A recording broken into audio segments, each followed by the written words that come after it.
Okay. Take your beaded chain, feed it up to there.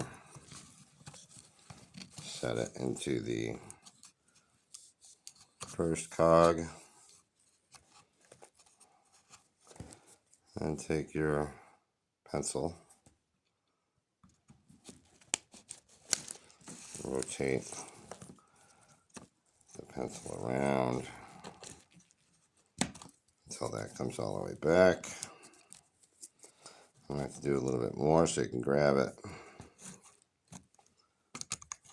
Feed that through,